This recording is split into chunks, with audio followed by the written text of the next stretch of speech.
तो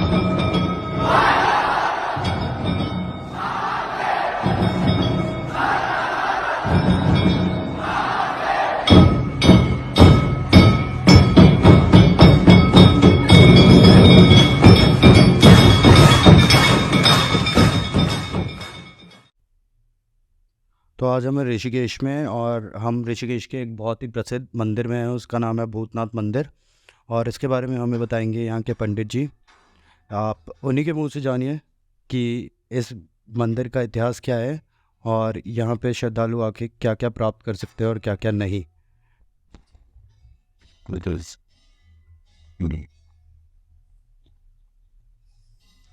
हरिओम। जय बद्री विशाल, जय बाबा भूतनाथ। देखिए कि जब जो है कि प्रभु भोलेनाथ की बारात जो है काशी हिमालय से जो है निकली थी, तो उसमें असंख्य गण थे जिनकी कोई सीमा नहीं थी,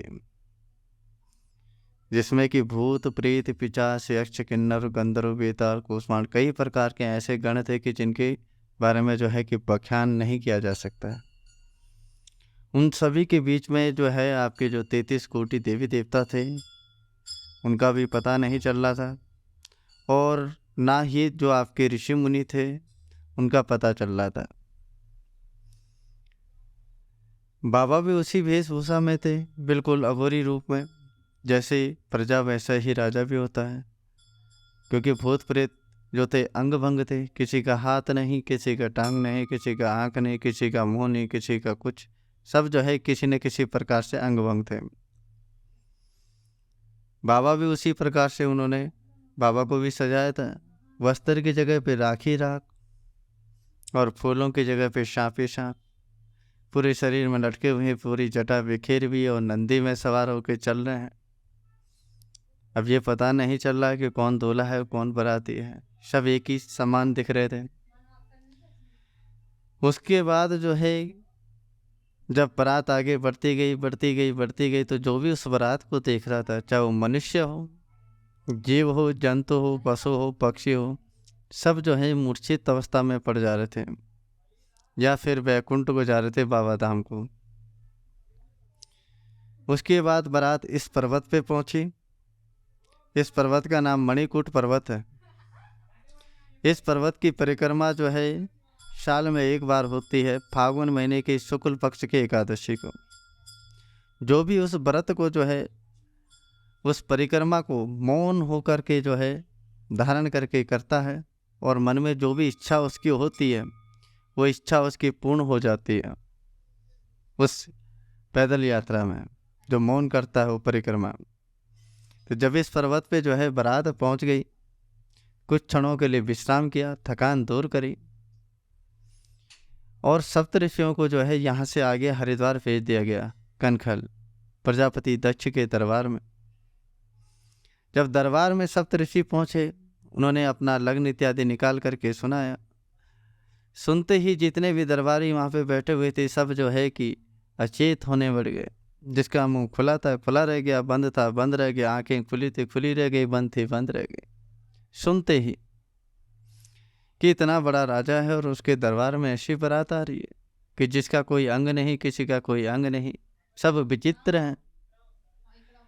सब सोच सोच करके जो है परेशान हो गए, और उसी सोच के कारण जो है मूर्छित होने लगे।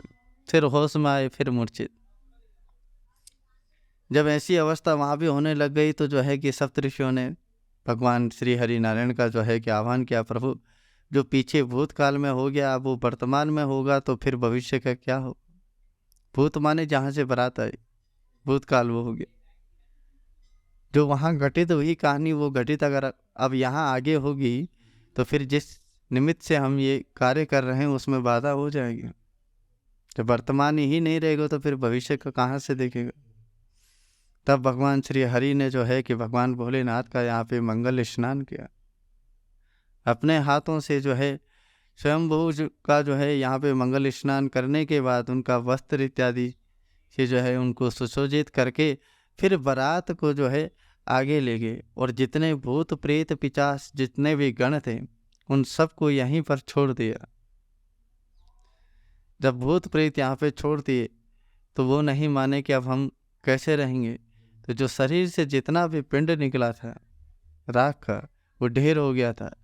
तो उसी पिंड को जो है कि श्री हरि ने और स्वयंभू ने कहा कि इसी पिंड के नाम से आप जाने जाओगे और मैं जाना जाऊंगा। पहले आपका नाम आएगा, फिर मैं जाना जाऊंगा। जो भी भक्त यहाँ आता है 100 में से 1% आता है, जिसमें भी उनकी बहुत परीक्षा हो जाती है। आते आते जो है उनके पाँव जो है थक जाते हैं। ऐसा लगता है कि जैसे न जाने कितना सामान हमारे पीठ में लदा हो। और ऊपर आता है तो हार्ट में प्रेशर मार देता है, गला सूख जाता है। ये तो हमारे साथ हुआ है, हम ऊपर आए अभी जब तो हमें ऐसा लग रहा है पसीने नहीं रुक रहे। फिर उसके बाद जो है कि कई तो आधे रास्ते से वापस हो जाते हैं और जिसके ऊपर कृपा होती है वो यहाँ तक पहुँच जाता है, भगवान को माथा टेकता है और जिसकी जो भी मनोकामना होती है खाली हाथ आता है और झोली भर के जाता है। यहाँ से कभी खाली नहीं गया है जो भी भक्त आया। तो इसलिए इनका नाम भूतनाथ पड़ा। जब सब भूत यहाँ छोड़ देते तब उनकी शादी संपन्न हुई। और इसी पर्वत पे आपका जो है नीलकंठ भी है। जब महाकाल में विष पिया था उसके बाद जो है इसी पर्वत पे जो है उनको शांति मिली थी, इसी मणिकूट पर्वत पे। तब उनका नाम नीलकंठ पड़ गया था।